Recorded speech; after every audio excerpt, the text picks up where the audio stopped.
Warning, there's a new study out about the dangers of eating butter. It's been published in a prestigious journal. We're going to break this study down and I'm going to help you understand, is this real? Is this real science? Should you actually not eat a fat that humans have been eating for thousands of years and replace it with fats that humans have only been eating for hundreds of years? I'm Dr. Ken Berry, a family physician. I've been studying medicine and nutrition for over a decade now. Let's dig into this. So you've probably seen the news reports. Let me pull up a few articles here to give you an example. Here is an article from Newsday. Butter can shorten your life, increase cancer risk. Study finds. So their wording here obviously implies causation. Butter can shorten your life. No ifs, ands, or buts about it. Here's another study or another article from Fortune magazine. They have a wellness section. I'm not sure why they don't just stick to money and finance. The title says, just one simple dietary change could help you fight back against cancer and heart disease. Sounds pretty clear cut. Here's an article from NBC News, a bastion of real news. Eating less butter may improve health, protect against heart disease and cancer. At least they included the word may. I have to give them credit for that. So here is the actual study published in JAMA, Internal Medicine. This is one of the journals of the American Medical Association, who people used to have a lot of respect for. The title is Butter and Plant Oils Intake and Mortality. So I want now a good friend of mine and a colleague, Dr. Gil Carvalho, has already done a video about this study. And I consider Dr. Carvalho, who's an MD, PhD, I consider him a friend and a colleague. I've been on his channel before. I greatly disagree with his dietary recommendations that he gives to people, but I think he comes from a place of a good heart, and he's truly earnest and honest in his beliefs. He tries very hard to make this study important, to make it actually mean something. And I'm about to give you the step-by-step breakdown of why this study is junk science. And I put the word science in air quotes because this study, it doesn't actually tell you anything. And I've got a summary here. I want to go over this with you and step-by-step tell you why this study means nothing. So first of all, the study design. This is an observational study, which Dr. Carvalho says that, and he gives the weaknesses. There are many weaknesses of an observational study. It's a prospective cohort study. It cannot ever establish causation. So when you see a news article headline that says butter causes or butter can lead to, that's poor reporting on its face. Right off the bat, you can ignore that article. They don't even understand the basics of epidemiology. So it's an observational study design. Number two, self-reported dietary intake. The food frequency questionnaires that they use are given every 4 years. And they ask questions like, how many rashers of bacon do you eat a week? And so most people can guesstimate that, but some of the questions on these food frequency questionnaires are very prone to recall bias. This is well known in the epidemiological literature. There have been studies showing that food frequency questionnaires often lead to either underestimation or overestimation of consumption. These are cumulative dietary averages. The study calculated cumulative averages of butter and plant-based oil intake, which may not accurately reflect participants' actual dietary habits over time. So what we want in medicine and in nutrition and in science in general is we want actual data. We want actual facts that we can then crunch the numbers on and figure out, is this really a problem or not? In an observational prospective cohort study like that, there's no randomization. The patients were not randomized. This increases the risk of confounding. This is well known. in observational research. Now, the confounding variables, there's the potential for residual confounding, despite adjusting for multiple confounders, including BMI, smoking, alcohol, and physical activity. Now, when they say adjusting, so we adjusted for obesity. Realize this is a mathematical formula. This is a chemical, a computer model. They can never truly adjust for BMI or smoking or alcohol or physical activity. All they can do is just a good faith effort to try to adjust for that. Very important to understand. Also, healthy user bias. People who are trying to be healthy, who don't smoke, who don't drink, who try to be active and exercise, they've been trained by the mainstream media. The articles I just showed you at the beginning of this video, they've been trained to think, if I want to be healthy, I need to avoid saturated fat. I need to avoid butter and lard and bacon grease and other things. So you get these healthy people who are jogging and who are lifting weights and who are trying to maximize sleep. And then on the other side, the people who are eating the most butter and the most bacon and the most beef are very often people who don't give a damn about their health. They're just eating whatever, smoking whatever, drinking whatever. They don't care. So you get this baked in the cake healthy user bias anytime you do a study like this. And it's impossible to adjust for this. Socioeconomic factors are not fully controlled, meaning that there are people of lower socioeconomic status tend to just eat whatever.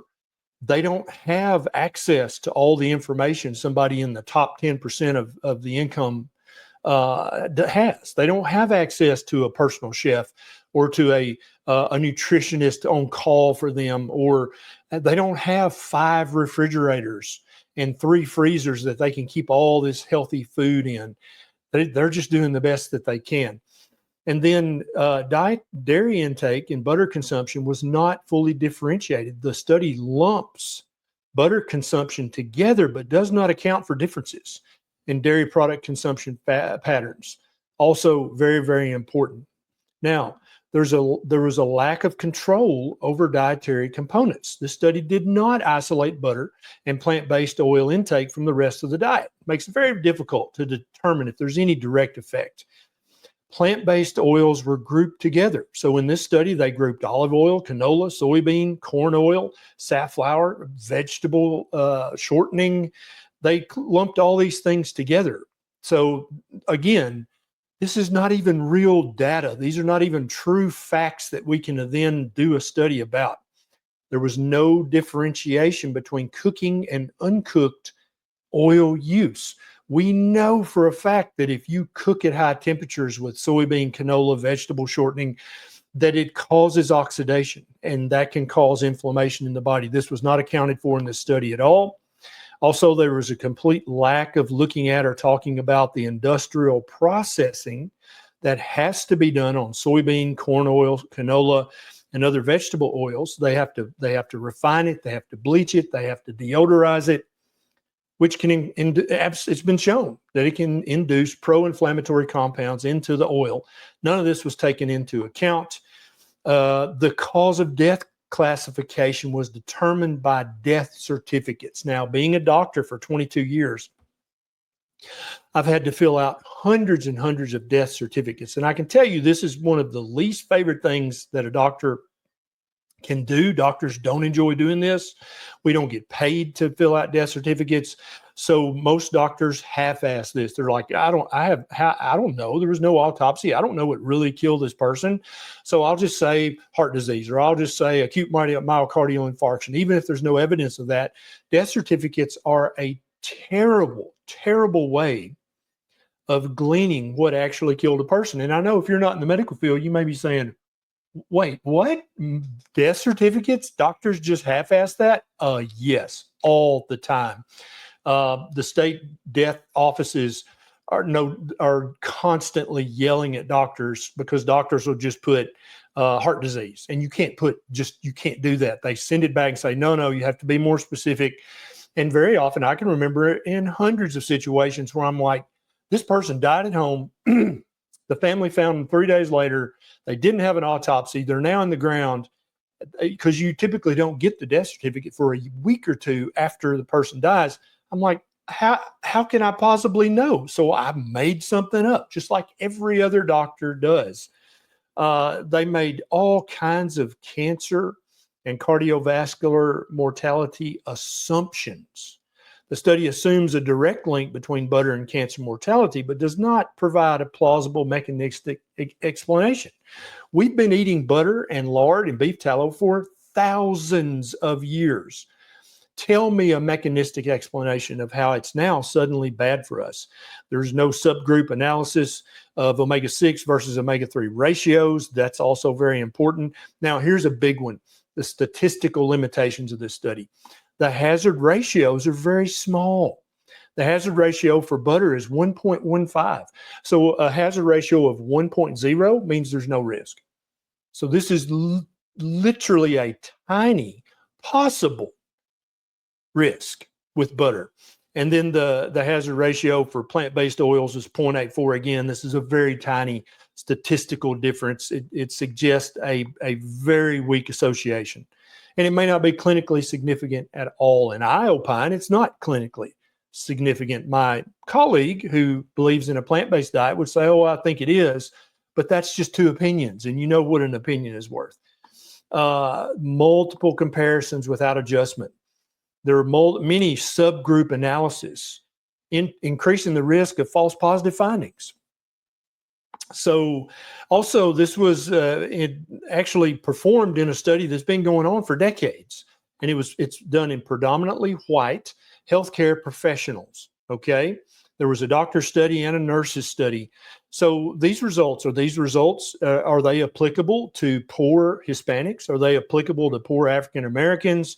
The vast majority of people in this study are upper middle class white men and women. In depending on if you're talking about the doctor's study or the nurse's study, how applicable is that to poorer populations or to other ethnic populations? I think that's a very valid question. This all comes from data that was collected as early as 1990. And remember, the food frequency questionnaires were given only one time every 4 years. And some of this data is coming from the 1990s. Yet when you look at these articles that were just put out, this is 2025. You're like, oh, this is new research. No, this is not new research. This is research from the 1990s and from the 2000s and from the 2010s. Also, funding and research affiliation. Some of the authors are affiliated with institutions and organizations that have historically promoted plant-based dietary patterns, such as Harvard's Chan School of Public Health, which may introduce bias in the interpretation. And that's one of the biggest hamstrings, one of the biggest Achilles heels of observational data when it's done by someone like the Chan School of Public Health at Harvard. There's no blinding, there's no randomization. So it's very easy for the researchers' preconceived notions, what they believe to be true. It's super easy for that to filter into the results of the data. So as we go on this journey together, trying to rediscover a proper human diet, keep in mind, every time you see a new headline like this, 99% of the time it is based on a observational study that has very, very weak hazard ratios, that was performed by researchers who believe in a plant-based diet. This is not randomized, controlled, blinded research. This research, first of all, proves nothing. But then when you start to dig into this study, you're like, what the hell? This is worse than worthless. And if you come to that conclusion, then I agree with you. And I think you're right. I think these kind of research studies are worse than worthless.